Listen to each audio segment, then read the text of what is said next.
طائف وغیرہ کا سفر۔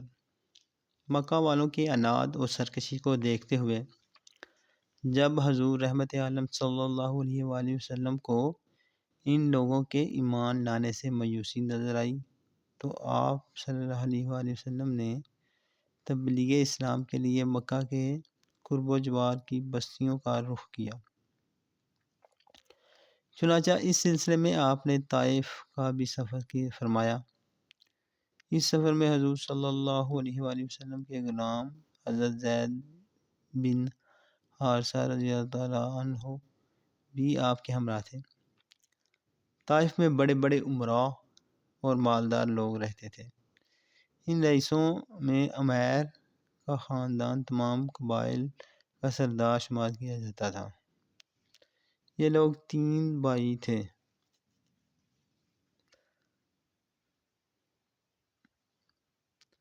عبد یلیل، مسعود، حبیب۔ حضور صلی اللہ علیہ وآلہ وسلم ان تینوں کے پاس تشریف لے گئے اور اسلام کی دعوت دی۔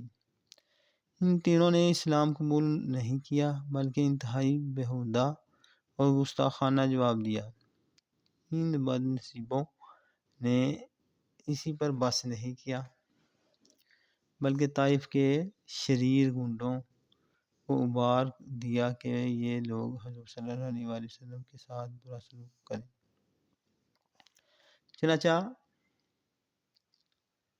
لچوں لفنگوں کا یہ شریر گروہ ہر طرف سے آپ پر ٹوٹ پڑا اور یہ شرارتوں کے مجسمے آپ صلی اللہ علیہ وسلم پر پتھر برسانے لگے، یہاں تک کہ آپ کے مقدس پاؤں زخموں سے لہولہان ہو گئے اور آپ کے موزے اور نالین مبارک خون سے بھر گئے۔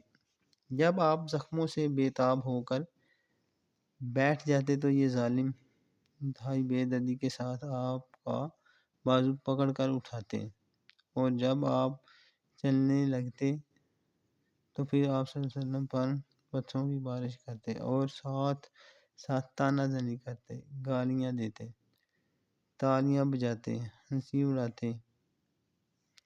حضرت زید بن حارثہ رضی اللہ تعالیٰ عنہ دوڑ دوڑ کر حضور صلی اللہ علیہ وسلم پر آنے والے پتھروں کو اپنے بدن پر لیتے تھے اور حضور صلی اللہ علیہ وسلم کو بچاتے تھے، یہاں تک کہ وہ بھی خون میں نہا گئے اور زخموں سے نڈال ہو کر بے قابو ہو گئے، یہاں تک کہ آخر آپ صلی اللہ علیہ وآلہ وسلم نے انگور کے ایک باغ میں پناہ لی۔ یہ باغ مکہ کے ایک مشہور کافر عتبہ بن ربیعہ کا تھا۔ حضور صلی اللہ علیہ وآلہ وسلم کا یہ حال دیکھ کر عتبہ بن ربیعہ اور اس کے بھائی شیبہ بن ربیعہ کو آپ پر رحم آ گیا اور کافر ہونے کے باوجود خاندانی حمیت نے جوش مارا۔ چنانچہ ان دونوں کافروں نے حضور صلی اللہ علیہ وآلہ وسلم کو اپنے باغ میں ٹھہرایا اور اپنے نصرانی غلام عداس کے ہاتھ سے آپ صلی اللہ علیہ وسلم کی خدمت میں انگور اور ایک خوشہ بھیجا۔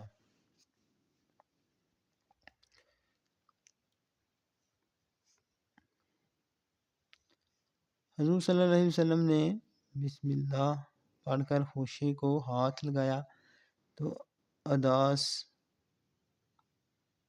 تعجب سے کہنے لگا کہ اس اطراف کے لوگ تو یہ کلمہ نہیں بولا کرتے۔ حضور صلی اللہ علیہ وسلم نے اس سے دریافت فرمایا کہ تمہارا وطن کہاں ہے؟ عداس نے کہا کہ میں شہر نیونا کا رہنے والا ہوں۔ آپ صلی اللہ علیہ وسلم نے فرمایا کہ وہ حضرت یونس بن متی کا شہر ہے، وہ بھی میری طرح خدا کے پیغمبر تھے۔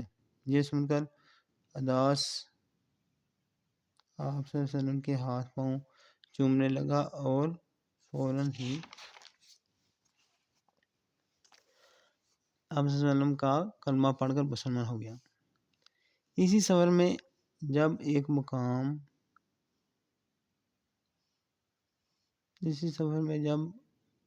آپ صلی اللہ علیہ وسلم مقام نخلا میں تشریف فرما ہوئے اور رات کو نماز تہجد میں قرآن مجید پڑھ رہے تھے تو نصیبین کے جنون کی ایک جماعت آپ کی خدمت میں حاضر ہوئی اور قرآن سن کر یہ سب جن مسلمان ہو گئے۔ پھر ان جنوں نے لوٹ کر اپنی قوم کو بتایا تو مکہ مکرمہ میں جنوں کی جماعت نے فوج در فوج آ کر اسلام قبول کیا۔ چنانچہ قرآن مجید میں سورہ جن کی ابتدائی آیتوں میں خداوند عالم نے اس واقعہ کا تذکرہ فرمایا ہے۔ مقام نخلا میں حضور صلی اللہ علیہ وسلم نے چند دنوں تک قیام فرمایا، پھر آپ مقام حرا میں تشریف لائے اور قریش کے ایک ممتاز سردار مطعم بن عدی کے پاس یہ پیغام بھیجا کہ کیا تم مجھے اپنی پناہ میں لے سکتے ہو؟ عرب کا دستور تھا کہ جب کوئی شخص ان سے حمایت اور پناہ طلب کرتا تو وہ اگرچہ کتنا ہی بڑا دشمن کیوں نہ ہو وہ پناہ دینے سے انکار نہیں کر سکتے تھے۔ چنانچہ مطعم بن عدی نے حضور صلی اللہ علیہ وسلم کو اپنی پناہ میں لے لیا اور اس نے اپنے بیٹوں کو حکم دیا کہ تم لوگ ہتھیار لگا کر حرم میں جاؤ، اور مطعم بن عدی خود گھوڑے پر سوار ہو گیا اور حضور صلی اللہ علیہ وسلم کو اپنے ساتھ مکہ لایا اور حرم کعبہ میں اپنے ساتھ لے کر آ گیا اور مجمع عام میں اعلان کر دیا کہ میں نے محمد صلی اللہ علیہ وسلم کو پناہ دی ہے۔ اس کے بعد حضور صلی اللہ علیہ وسلم نے اطمینان کے ساتھ حجر اسود کو بوسہ دیا اور کعبہ کا طواف کر کے حرم میں نماز ادا کی، اور مطعم بن عدی اور اس کے بیٹوں نے تلواروں کے سائے میں آپ صلی اللہ علیہ وسلم کو آپ صلی اللہ علیہ وسلم کے دولت خانہ تک پہنچا دیا۔ اس سفر کے مدتوں بعد ایک مرتبہ ام المومنین حضرت عائشہ رضی اللہ تعالیٰ عنہ نے حضور اقدس صلی اللہ علیہ وسلم سے دریافت کیا کہ یا رسول اللہ، کیا جنگ احد کے دن سے بھی زیادہ سخت کوئی دن آپ صلی اللہ علیہ وسلم پر گزرا ہے؟ تو آپ صلی اللہ علیہ وسلم نے ارشاد فرمایا کہ ہاں عائشہ، وہ دن میرے لیے جنگ احد کے دن سے بھی زیادہ سخت تھا جب میں نے طائف میں وہاں کے ایک سردار عبد یلیل کو اسلام کی دعوت دی۔ اس نے دعوت اسلام کو حقارت کی ساتھ ٹھکرا دیا اور اہل طائف نے مجھ پر پتھراؤ کیا۔ میں اس رنج و غم میں سر جھکائے چلتا رہا یہاں تک کہ مقام کرنثعلب میں پہنچ کر میرے ہوش و حواس بجا ہوئے۔ وہاں پہنچ کر جب میں نے سر اٹھایا تو کیا دیکھتا ہوں کہ ایک بدلی مجھ پر سایہ کیے ہوئے ہے۔ اس بادل میں سے حضرت جبرائیل علیہ السلام نے مجھے آواز دی اور کہا کہ اللہ تعالیٰ نے آپ صلی اللہ علیہ وسلم کو قوم کا قول اور ان کا جواب سن لیا۔